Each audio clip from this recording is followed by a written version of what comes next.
Yang heeh. Yang aku padamu. Ngono. Yang aku padamu. Aku padamu. Ah, ora Jenakawati mesem berarti gayung bersambut. Oh iya. Nenek ora mesem berarti yo kata-kata lainnya. Kata-kata liyane piye? Aku tresno karo kowe. Aku tresno karo kowe. Aku tresno karo kowe. Mengko nek Jenakawati nampa omonganku, guyu, wes langsung dijegal. Lho. Iki ngopo to iki, Cang? Iki kok cocok to? Neng tenan lho, Tru. Ah iya. Menungso ora tatanan matane kaya ngendi? Ana ratu ngadeg tabrak nganggo pit.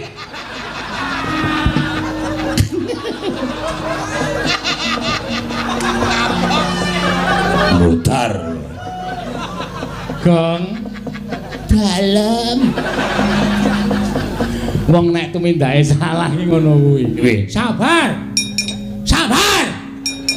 Wah, malah getak. Kowe ngerti ora? Iki sapa iki? Getak-getak barang iki.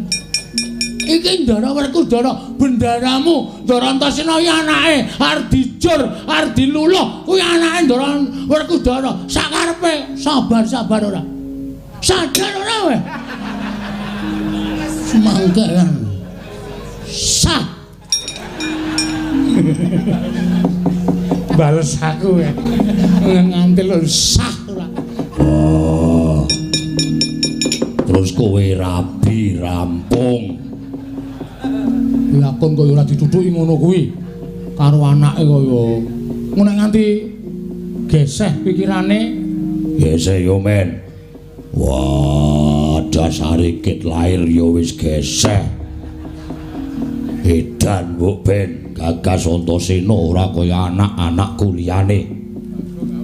Ning janjane sampean malah salah lho, Pak. Salah piye? Nek aku anake bapak ki pancen tus anakmu tenan. Bapak ora iso ndodok, aku ora iso ndodok. Bapak ora iso basa, aku ora iso basa. Bapak duwe kuku, ra ketang cendhek aku yo duwe. Iki tegese aku anakmu tenan.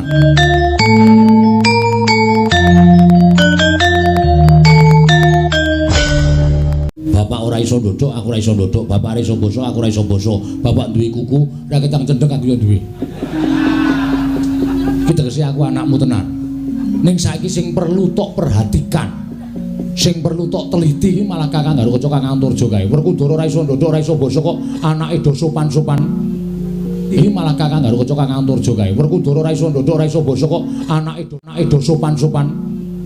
Itu malah perlu dipertanyakan. Wah, aku kok cocok to? Ning tenan lho, Tru. Ah iya.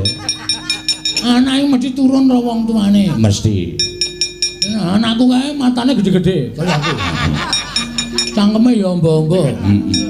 Nek Ndara Antasena putrane Ndara Werkudara ki rasa dadak do ditakoni, mlaku bareng wis ketok. Weh, Ndara Werkudara karo putrane padha-padha ra iso ndodok, ra iso basa. Heeh. Nek Ndara Werkudara kok kaya duwe anak kaya Ndara Janaka alus. Iku perlu dipertanyakan. Ora. Mungel langgam sesi demen. Udus. Kok gak Ndara Arimbi ya, Tru? Mbuh, aku ora melu-melu ora. Oh, Bagong kuwi kaya ngono kok. Mangkat. No, mangkat. Mangkat piye? Lesmana dikalahke. Ayo menyang. Nek Lesmana ae jane aku wani lho, Tru. Terus, nah aku sing mangkat pripun, Ndara? Ora. Kula sing mangkat, Lesmana tak ajar. Kula sing rabi karo jenenge. Wah, Bagong mesti ngaluk yen ana wong wedok. Mek karo kowe sek-sek delok mawon. Lesmana, Kakang Lesmana mulih ora? Ora mulih. But modar. Pun wonten mawon gesek-gesek. Enggak, niki sing perjalanan sedina mengke sore isih Bagong teng mriko nek ora tekan wektune. Mangkat yo, Pak, sing hati-hati aja kaya bocah cilik. Njaluk pangestu. Yo, sing hati-hati. Nun sewu Koko Prabu. Salawu paduka Kanjeng Koko Prabu. kula ngaturaken sembah pangabekti kula kunjuk Koko Prabu Pandura. Ya Arjuna tak tampa. Ora liwat pangestunipun Kakang Tampanana. Kula pundingga jimat paripit dayanana ing kasantosan. Koko Prabu kula ngaturaken sembah pangabekti kula kunjuk. Ya Kresna. Ndak tampa gawe gedhe kanthi ora liwat pangestuku Tampanana. Kula pundingga jimat paripit dayanana ing kasantosan. Kakang Mas kula ngaturaken sembah pangabekti kula kunjuk. Ya Janaka. Ndak tampa ora liwat pangestuku Tampanana. Kula pundingga jimat paripit dayanana ing kasantosan. Werkudara slamet. Kresna kakangku iya. Aku ngaturake basaku katura. Dimas katampa gawe bombong penggalihipun Kakang ora liwat pangestunipun Kakang Tampanana. Ndak gegem dadiake jimat. Kula ngaturaken sembah pangabekti kula konjo paman. Iya. Kula semono ndak tampa pangestuning pamanmu Tampanana. Siwandarawati kula ngaturaken sembah pangabekti kula katur. Iya Lesmana ndak tampa pangestuku Tampanana ya nggih. Kula pundi engga jimat paripe dayanana ing kasantosan. Paman aku ngaturke bekti katur Antasena cah bagus ndak tampa. Siwandarawati aku ngaturke bektiku katur. Iya Antasena ndak tampa. Pakde Mandura bektiku ya Pakde. Ya Antasena ndak tampa. Ora liwat pangestu ning awakmu Mandura Tampanana ndak gegem dadiake jimat. Koko Prabu sumengga pengawak bujan Damar Sasi rawujeng andika Kanjeng Koko Prabu mugi keparenga kula cemadung dawuh kados pundi lan wonten wigatos menapa dene paduka kepareng tedhak wonten ing kasatyan Madukara. Janaka wonten timbalan wale-wale apa Yai? Praptanipun Kakang iki kula saka karsanipun Kakang pribadi nanging minangka dadi badal wangling Yayi Prabu Duryudana.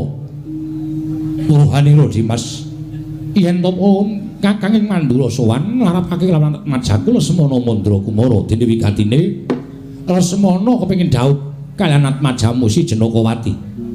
Mongko nyatane kabar ingkang dak tampa dina samengko Jenakawati nalika semana wis mbok pacengake kelawan Atmajaning Si Werkudara nanging durung karuwan sapa ingkang bakal dadi temanten lanang. Mula gandeng antaraning sira Yayi Madukara kelawan kadangku Werkudara durung ana tandha-tandha pepadhang sapa ingkang bakal dadi temanten lanang. Mula pun Kakang wani ngaturake Lesmana Mandra Kumara nyowanake kelawan anakku Si Lesmana supaya samengko nggonmu wis kencan semayan kelawan Si Werkudara dibatalake digagalake. Malah samengko manten lanang dudu saka ing Jodimati nanging saka ing negara Ngastina. Lesmana Mandra Kumara Janaka. Bumi gunjang ganjing langit kelap-lapaton loro kincanging risang mawe gandrung. Wah Janaka kula wonten maring dawuh Kakang Mas.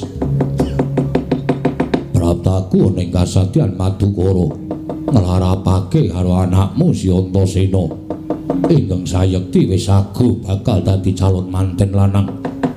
Dadi wektu dina iki nggonmu kencan semayan karo Werkudara wis kelakon lan wis dadi. Mula aja nganti mbok owahi.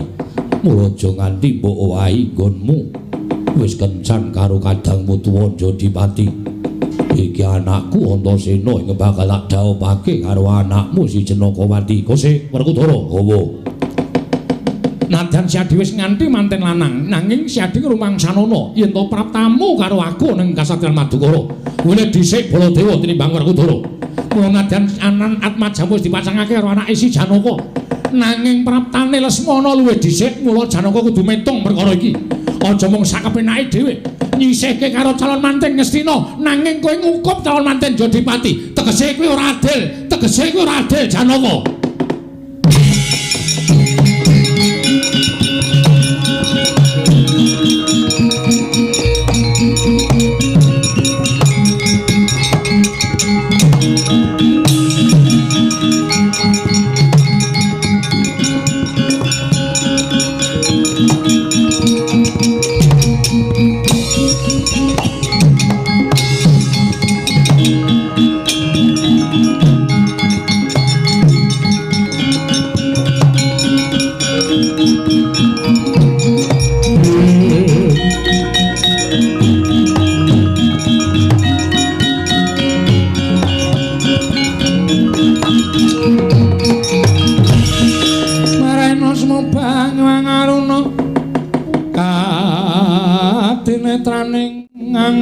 rapo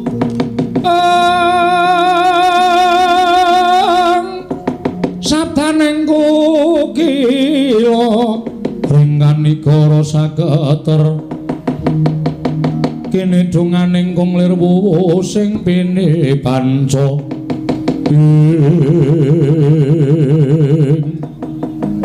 anak lanang marang Garuda ingkang sowan kula nyabyantung somaduka paman kula ngaturaken sembah pangabekti kula kunjuk paman iya tak tampa samba lho iki kaya samba nun sewu Kanjeng Rama kula ngaturaken sembah pangabekti kula kunjuk iya tak tampa cah bagus pangestunipun Rama nampanana lha kok dadi kowe bareng karo kadangmu tuwa ing Traju Tresna Rama sepinten kalepatanipun ingkang putra Tadah Wadana mugi sak mangke malah langkung prayogi menawi Kanjeng Rama mangertos dhateng lampanipun lelakon apa Stijo nalika semanten kula nampi sowanipun kadang kula tarun ing marang Garuda pun Yayi Samba piyambakipun kepengin saged amengku garwa dhateng atmajanipun paman Madukara inggih menika pun Yayi Jenakawati nanging sajaipun badhe munjul sawaduka Kanjeng Rama kadang kula pun Yayi Samba menika ajrih menawi nampi dukanipun Kanjeng Rama tumunten sowan dhateng negaring Traju Tresna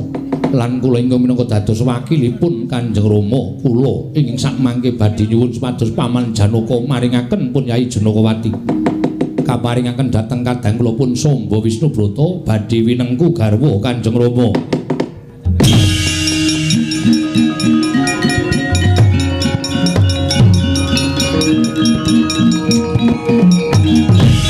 jagat pasisaning Bathara Wayapura jagat Samba wonten maring adawuh lah kok dadi kowe ora taren karo wong tuamu malah semune kowe ora percaya karo wong tuamu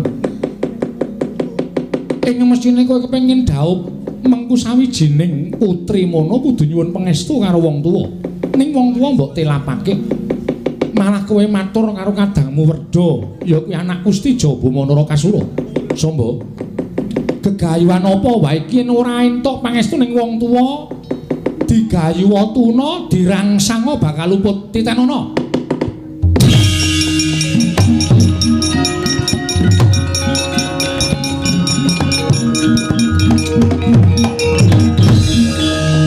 Kanjeng Rama sewu-sewu kalepatanipun ingkang putra Tadah Wadana nadyan sampun mekaten pangandikanipun Maduka Kanjeng Rama nanging kula badhe anyobi dhateng ketrimaning gesang kula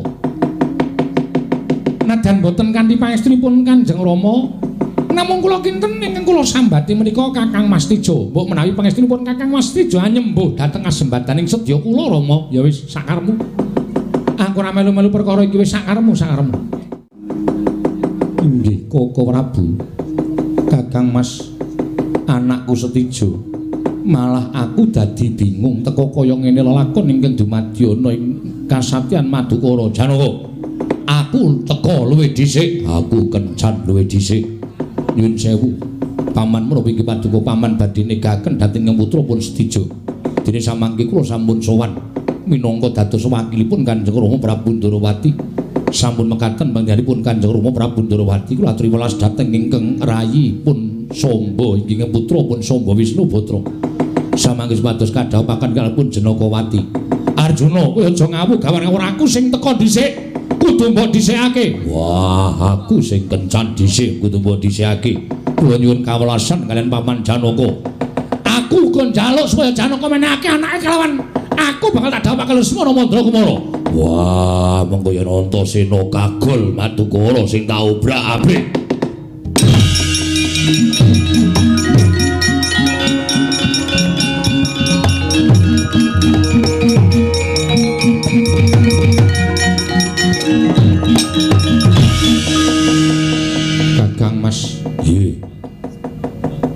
Gandeng Paduka ingkang sampun kencan semayan kaliyan ingkang rayi malah sak mangke kathah penglamar ingkang sampun rawuh wonten ing Madukara ewuhaya ing pangraos kula mboten saged ngrampungi perkawis menika malah sak mangke kula borongaken dhateng jengandika Kakang Mas lho lah kok tadi Werkudara sing tengah iki piye Kakang Mas Jodipati ingkang kula pitados Koko Prabu kula nyuwun pangapunten ya aku trima ning Werkudara ya kudu adil ngrampungi perkara iki aja mban sindhe mban siladan wah Werkudara kuwi nggone wong wutuh apa anane Yen pancen aku kudu nglakoni sarta ingkang mutusi perkara iki Janaka tak tampa apa sing dadi aturmu.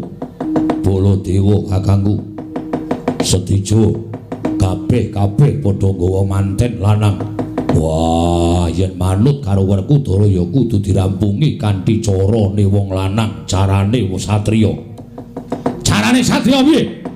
Manten telu didu. Manten telu didu piye? Didu sapa sing menang ngukup Janakawati. Lah nek antaraning Lesmana karo Antasena ya ora imbang. Wah, perkarane ora perkara imbang karo ora mengkari wani apa ora.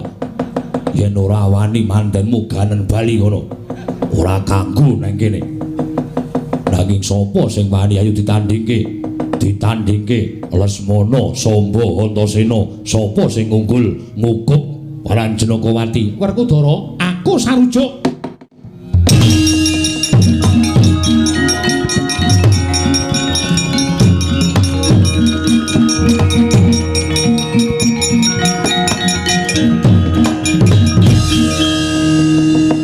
Kudu adil Arjuna kula maring adhawuh. Ngendikaning kadangmu Jodipati iki mau pancen wis bener lan wis pener. Siripun kados pundi paduka Kanjeng Koko Prabu paring dawuh mekaten. Lho coba to. Samba kuwi ya satriya. Lesmana ya satriya. Antasena kuwi ya satriya. Malah sing putra Nalendra kuwi Lesmana karo Samba. Lah nek kepengin mengko garwa sawijining putri ya kudu duwe pambegan kaya ratu-ratu liyane bedah negara mboyong putri. Nek ming enak-enak tengok-tengok nemu kethok lah dudu anak ratu nek cara kaya ngono kuwi.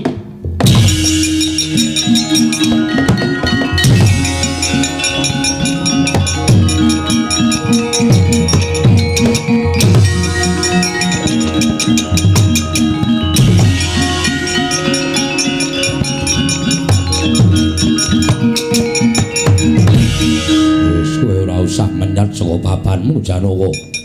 Perkara iki tak rampunge. Aku sing bakal ngawat-awati. Ning aku njaluk apa? Ora entuk ewang-ewangan. Aku ya ora mbelani Lesmana kaya aja ngewangi Antasena, Setija aja ngewangi Samba. Wis ngono wae. Wis didu nganti sing tele-tele sapa ya kowe sing ora bakal entuk Janakawati. Sapa sing menang ya kowe sing bakal entuk Janakawati. Wah, tak sekseni Gunemane Baladewa.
Lirking sangking risang mawe gandrung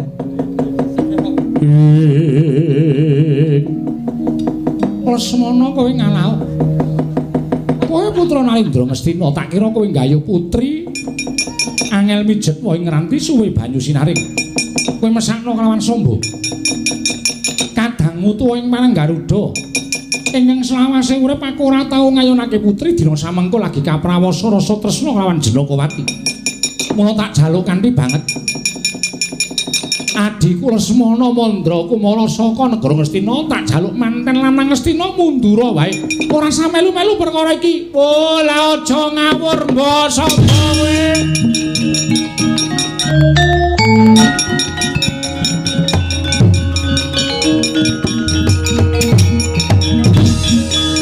Gong rene ya. Delok wong ngarep gelut, Gong. Aku lagi nyaron. Nyaron klontal-klandil ngono kok. Sing meneng Alon-alon wae ya terus mbah. Alon-alon iki kaya ora kecekel rasane. Tak toi pecahing caca muncrating ludira. Wah, lakon penjangkamu kowe Lesmana.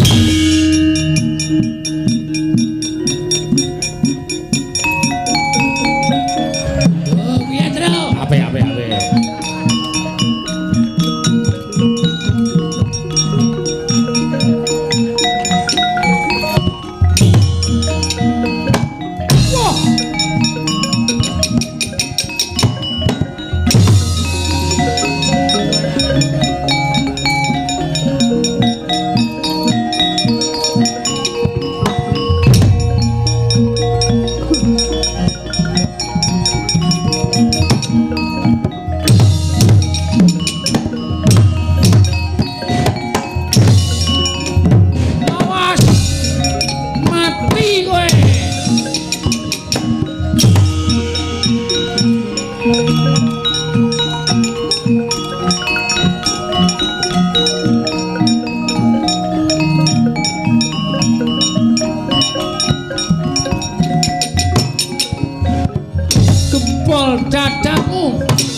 Kaya karton ketemper yudaning Syadi. Waduh. Kula menika slaminipun gesang menika dereng nate. Kula menika nglampahi peperangan dereng nate kula menika adu atosing balung wuleting kulit. Lah kok sagedhaken menika ngawrataken dhateng raos tresna kula. Kemuntun kula kedah perang tanding kaliyan pun Lesmana Mandra Kumara Kakang Mas. Kakang Mas kula nyuwun sabiyantu. Kegiatan kula sampun telas, napas kula mboten kiyat menawi kedah perang dangu-dangu kaliyan Lesmana Mandra Kumara. Yai. Wis dadi gumulung ing rembug ora entuk ewang-ewangan jroning perang tanding iki. Mula yen Syadi kalah ora usah dadak duwe kekarepan sing nerak saka bebener. Yen kalah diakoni kalah kuwi luwih satriya. Bali sesuk mangsa kala tak gayuhke meneh yen pancen Syadi kepengin dhaup karo sawijining putri. Kakang Mas, wis ora usah digelani Sobayu Bali.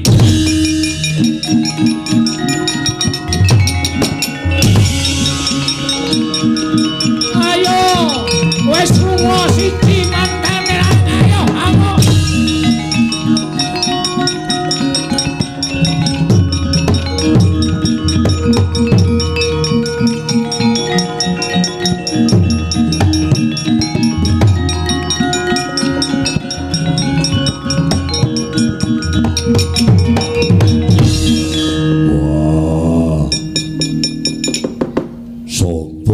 Lunga kalah karo Lesmana glilipe ming gari siji kowe manggato Lesmana dingen modar terus kowe rabi rampung.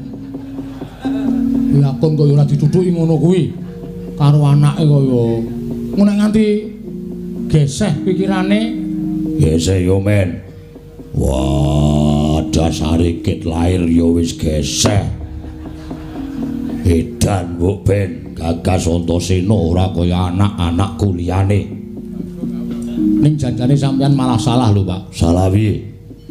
Nek aku anake bapak ki pancen tus anakmu tenan. Bapak ora iso ndodok, aku ora iso ndodok. Bapak ora iso basa, aku ora iso basa. Bapak duwe kuku, ora ketang cendhek aku yo duwe. Ki tegese aku anakmu tenan. Ning saiki sing perlu tok perhatikan. Sing perlu tok teliti ki malah Kakang karo Kaca Kakang Antarja kae. Werkudara ora iso ndodok, ora iso basa kok anake do sopan-sopan. Itu malah perlu dipertanyakan. Wah, aku kok cocok to? Neng tenan lho, Tru. Ah iya. Anake mesti turun karo wong tuane, mesti. Anakku kae matane gede-gede kaya aku. Cangkeme ya amba-amba. Nek Ndara Antasena putrane Ndara Werkudara ki ora usah dadak do ditakoni.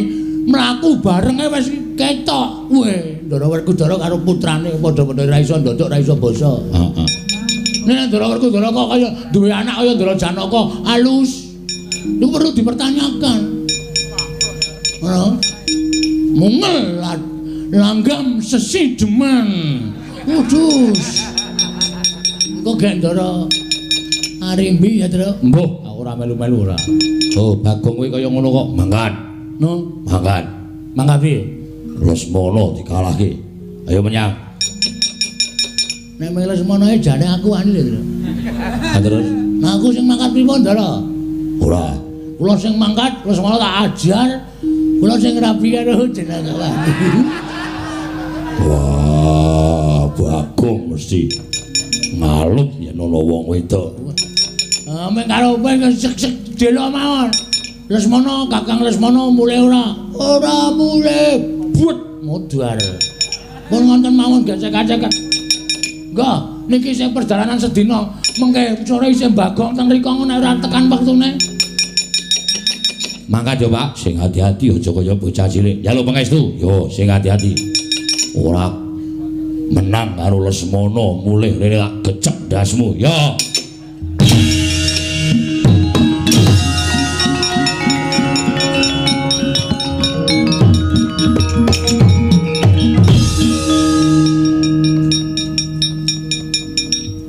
Ngopo? 200. Ngopo? Menang Antasena. Ayo jelas. Kowe iki wani totoane milih kok kowe. Lah wegah aku. Ayo ora ana alame Ndara Lesmana kok menang karo Ndara Antasena iki ora ana alame. Ya oke, kowe 200. Nek Ndara Antasena menang, aku bayar kowe 20. Ning nek Ndara Antasena kalah, kowe bayar aku 200. Piye? Totoan rumaling. Mlocot ora sak totoan kok ora dikeparange kok totoan senengane ayo ditandan terus yo juara dunia seneng lho pripun to wong kene seneng kok sampean malah merengut bingung aku Tru bingung piye yo nek aku engko ling nglakoni duwe rasa tresna nek ora lah mulane ketemu sik ketemuan COD iki apa? Cocotmu. Tak keplak dasmu lho. Nek lho ya ora dong iso muni COD ngono lho. Lha niku ora dong. Wah, selamat. Aduh. Arep rabi. Iya, Gong. Heeh. Aku bingung, lek ku arep miwiti piye? Ya wis mulai aja. Mengalir. Lho ditotke perasaane, mboten sak bingung-bingung. Ngono kuwi iki mengke wiwit dhewe kok ya, Tru. Mbuh. Aku tak ro gareng kowe. Lah ngopo? Ora tau kompak karo kowe. Aku iki ngomong-ngomong ora jelas kok. Pun pokoke anggere sampean mengke ketemu kali Jenakawati, terus sampean omong piye engko aku dikandani. Walah, dadak ngene. Jen, ngono. Utawa Dik muni dik. Heeh. Nek ana ukara sing luwih apik. Yang ngono. Yang. Heeh. Yang aku padamu. Ngono. Yang aku padamu. Aku padamu. Ah, ora Jenakawati mesem berarti gayung bersambut. Oh iya. Nek ora mesem berarti yo kata-kata lainnya. Kata-kata liyane piye? Aku tresno karo kowe. Aku tresno karo kowe. Aku tresno karo kowe. Mengko nek Jenakawati nampa omonganku, guyu, wes langsung dijegal.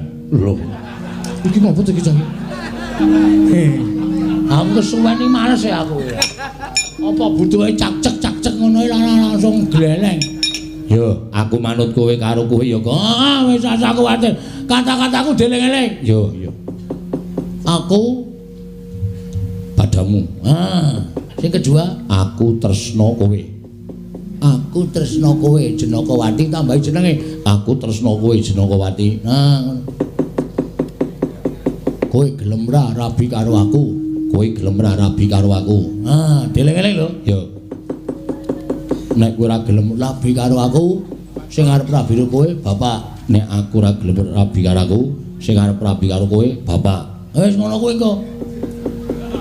Kowe senengane gawe masalah wae. Meneng aja truk iki nggo ndadawake wektu ya. Nek ngomong ning ngono kuwi.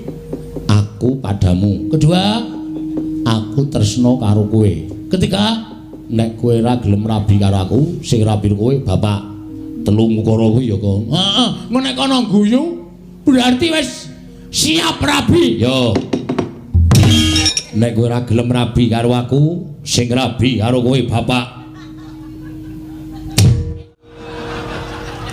Ngopo ya, Pak? Wah, kok ngono. Bagong sing ngandani. Wah.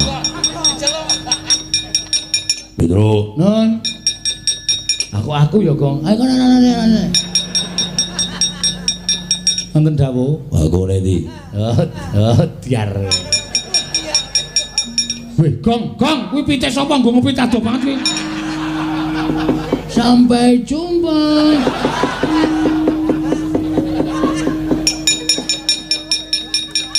Bagong ngepit adoh banget kok. Wedi sajake. Wah, ngajari karo anakku. Nggih, kula ya ngerti.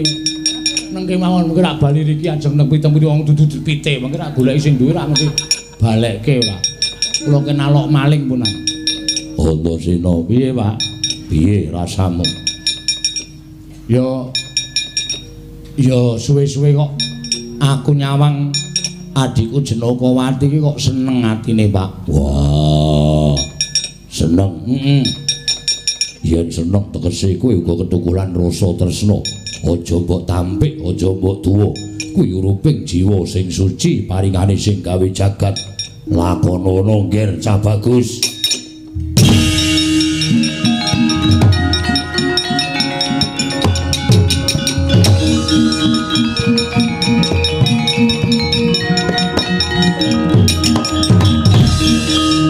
Janaka kula wonten maringan dawuh Kakang.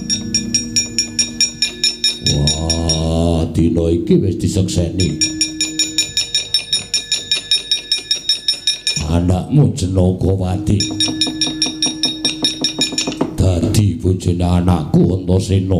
Mugi-mugi tansah atut runtut dumugi kaken inden-inden saha kebak ing kabagyan Kakang Mas. Wah, yo. Panos maneh jajaran sekare kene blesanan menungso ora tatanan agem apa iya kene aku menungso ora tatanan matane kaya ngendi ana ratu ngadeg tabrak nganggo pit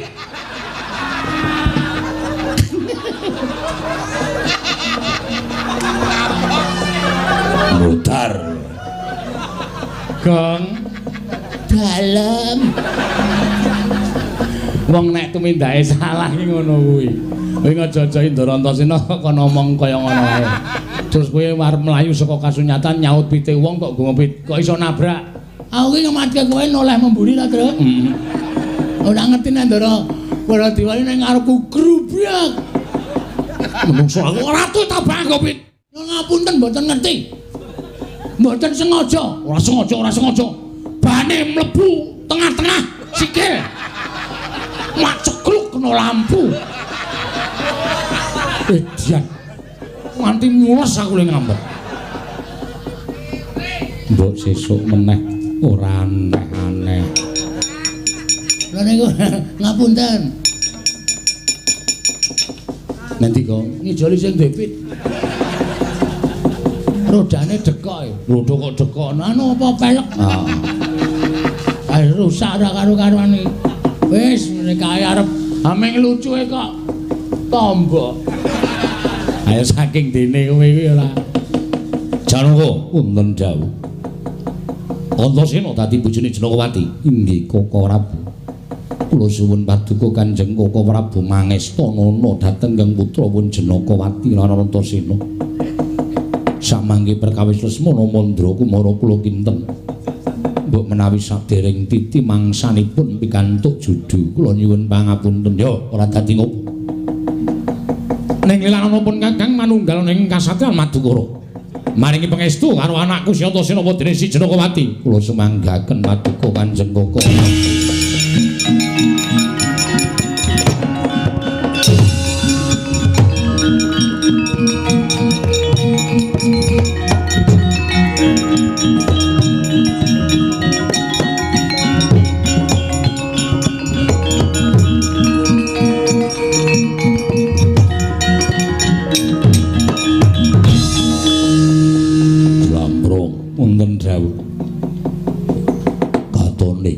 Wis padhang atiku ya wis lega.